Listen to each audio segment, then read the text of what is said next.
The courtroom erupted, not with the usual murmur of legal proceedings, but with raw, unfiltered rage.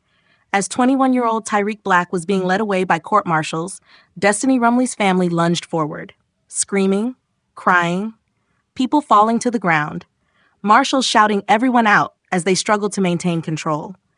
In those chaotic 15 seconds captured on camera, you could feel the weight of a grief so profound it exploded into physical violence. Hello, Crime Trail family. Welcome back to the channel. We are so glad to have you back with us today. If you're new here, please hit that subscribe button, and drop a comment below. Your engagement keeps important cases like this alive and helps our channel continue bringing you the stories that matter. Share this video so more people can learn about what happened to Destiny Rumley. But before I take you through what led to that explosive courtroom scene, let me take you back to December 30th, 2025, to an ordinary Tuesday morning in East Haven, Connecticut, that would end in absolute tragedy. The man accused of killing a young mother faced a judge in New Haven this morning, and the families came to blows while he was being led away by court marshals. NBC Connecticut's Kevin Geist joins us live outside the East Haven Police Department tonight with new details. Kevin, an extremely emotional day for both families here. Oh, absolutely, Kevin. The death of Destiny Rumley here in East Haven is still extremely fresh, and the emotions just pouring out into the courtroom, especially as the family and friends of both parties started to learn the specific details about this case. A New Haven courtroom erupting into chaos following the arraignment of 21-year-old Tyreek Black. He's accused in the murder of 21-year-old Destiny Rumley. The victim suffered 9 deep puncture wounds. The hearing emotional as family for both victim and defendant heard details about the brutal death. He called actually the police and indicated, quote, "I just stabbed my," close quote. Police. This is Destiny Rumley. This is Destiny. 21 years old. A young mother with a 3-year-old child who was her entire world. She had recently moved to East Haven, starting fresh in an apartment at the Foxen Woods complex on Old Foxen Road. Like so many young mothers, she was trying to build a life, trying to do right by her child, trying to navigate the complicated terrain of relationships and parenthood while barely out of her teens herself. Her family describes her as someone they loved deeply. Destiny lived in that East Haven apartment. She was in a dating relationship with Tyreek Black, though investigators would later note they were still trying to clarify the exact living arrangements. What's crystal clear is this: Destiny's child was not Black's biological child. And on that Tuesday morning, that little 3-year-old was about to witness something no child should ever see. December 30th, 2024, 8:10 a.m. The East Haven Police Department's 911 lines lit up. Multiple calls. Frantic neighbors reporting a man attacking a woman in the hallway of an apartment building at the Foxen Woods complex. But here's what makes this case particularly chilling. One of those 911 calls came from Tyreek Black himself. According to court documents, he called dispatchers and told them, "I stabbed my girlfriend." Think about that for a moment. He called to confess. Officers raced to the scene, and what they found was an absolute nightmare. When they entered the building, they encountered Black standing in an apartment doorway. Right there in the hallway, within arm's reach, was a large knife. According to prosecutors who later detailed the horror in court, the attack happened after Destiny said she was going to call the police. That simple statement, that attempt to reach out for help, apparently triggered a rage so violent it would leave her with 9 deep puncture wounds across her trunk, extremities, and head. When officers tried to approach, Black retreated into the apartment and barricaded himself inside. He locked the door. And remember, Destiny's 3-year-old child was in there with him. The officers tried to de-escalate. They tried to communicate. They tried to get that door open. But Black wouldn't budge. Here's where the heroism of East Haven police officers comes into sharp focus. While some officers worked on getting through to Black, another officer made a split-second decision that saved a child's life. That officer went around to the side of the building, found a side window, and smashed it out. The child was physically unharmed. But the psychological scars? Those are invisible and likely permanent. What do you think so far? If you're finding this case as devastating as we are, Please hit that subscribe button if you haven't already. We're trying to reach more people with these important stories. Eventually, Black unlocked the door. When officers entered, he became combative, fighting with them as they tried to take him into custody. Once they finally secured him, they found Destiny. She was suffering from multiple stab wounds.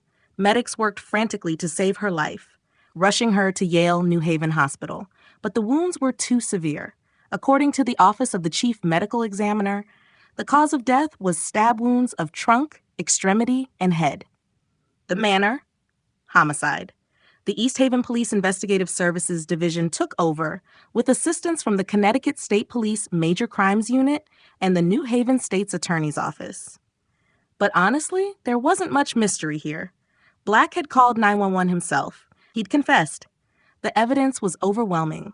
He was charged with murder, assault on police, interfering with an emergency call, and risk of injury to a minor. His initial bond was set at $2 million. According to Captain Murgo, police had no prior interactions with either Black or Destiny. There were no restraining orders, no documented history of violence between them. At least, none that had been reported to authorities. But here's what we need to understand about domestic violence. It often happens behind closed doors. By the time it becomes visible to the outside world, it's frequently already reached a crisis point. And in Connecticut, that crisis is reaching epidemic proportions. So who is Tyreek Black? 21 years old, no criminal record. Born and raised in Connecticut, but when his public defender, Stephanie Busto, stood before the judge, she painted a picture of a deeply troubled young man. She said Black was truly a product of his environment and upbringing, which included placements in several unstable environments in foster homes, multiple mental health and substance abuse issues, and prior suicide attempts. Through all this turmoil in this life, he was trying, Busto told the court, detailing his recent work history. Mr. Black is also extremely remorseful for this incident. Assistant State's Attorney Tim Moritka stood before Judge Patrick Clifford and detailed those 9 deep puncture wounds. The courtroom filled with shrieks from Destiny's family and friends as the reality of her suffering became clear. Judge Clifford said the police report was very disturbing to read. He increased Black's bond from $2 million to $2.5 million. And that's when the chaos erupted. That moment, captured on video that's been circulating online. As court marshals began leading Black out of the courtroom, someone in the gallery screamed an expletive at him. Then Destiny's family and friends rushed forward. The video shows marshals desperately trying to herd the group toward a door, shouting, "Everyone out!" At least 2 people fell to the ground in the roughly 15-second melee. Black himself was emotional during the hearing. Reports indicate he was shedding tears and even fell into the arms of the marshals restraining him. Outside the courthouse, Angel Hubbard, Destiny's cousin, spoke with raw emotion. "You brutally stabbed her," she said. "What justice can we get? Even if he gets life, what justice can we really get? We can't get our loved one back. This is beyond heartbreaking. We have no words. It's just another chapter of mourning that we can't keep taking." The child is now in the care of other family members, safe physically, but carrying wounds that won't show up in any medical report. The East Haven Police Department released a statement extending their deepest condolences to Destiny's family. "We stand with her family during this incredibly difficult time and will continue to work tirelessly to bring justice for Destiny and her loved ones," they said. But what does justice look like here? Tyreek Black is facing a murder charge and multiple other charges. He's being held on $2.5 million bond. His next court appearance is scheduled for January 14, 2026. If convicted of murder, he faces decades in prison, possibly life. But as Destiny's family pointed out, even life in prison won't bring her back, won't let her see her child grow up, won't let her child have a mother. The prosecutors have made clear this was domestic violence. The attack occurred when Destiny said she would call the police. In that moment, when she tried to reach out for help, she was killed. This isn't an isolated incident. It's part of a pattern that's playing out across Connecticut and across the nation. 1 in 4 women experience severe physical violence by an intimate partner in their lifetime. 1 in 7 men experience the same. 1 in 15 children are exposed to intimate partner violence each year, and 90% of them are eyewitnesses to that violence. The Connecticut Coalition Against Domestic Violence has been pushing for legislative changes, including a minimum 12-hour hold post-arrest for those charged with domestic violence. The time immediately following an arrest is alarmingly volatile, they argue. Too often, an abuser returns home quickly, potentially triggering more violence. But policy changes, while necessary, don't undo the damage. They don't bring back the 25 people killed in family violence incidents in Connecticut in 2023 alone. They don't bring back Destiny. Tyreek Black is due back in court on January 14, 2026. The legal process will unfold, evidence will be presented, arguments will be made, a jury will eventually decide his fate. But for Destiny's family, the verdict came on December 30th, 2024. Their daughter, their cousin, their loved one is gone. A 3-year-old child will grow up without a mother, carrying memories of violence that no therapy can fully erase. The Connecticut domestic violence statistics will add another name to the list. Another life lost, another family destroyed, another reminder that we as a society are failing to protect the most vulnerable among us. This case strips away any illusions we might have about domestic violence. It's not always a slow escalation, with plenty of warning signs and opportunities for intervention. Sometimes it explodes suddenly, lethally, leaving devastation in its wake.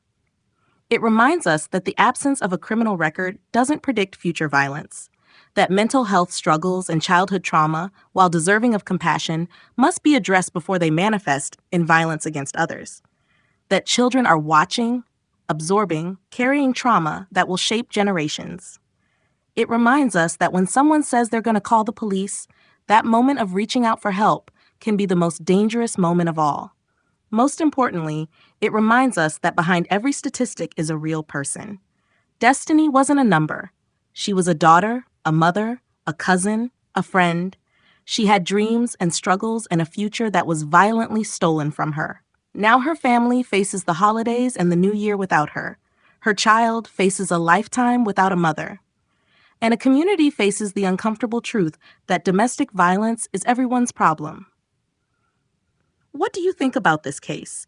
Do you think his mental health issues could lead to a lesser sentence or a pardon from the jury at his final hearing? How do we as a society do better at protecting victims of domestic violence? What changes need to happen to prevent tragedies like this? Drop your thoughts in the comments below.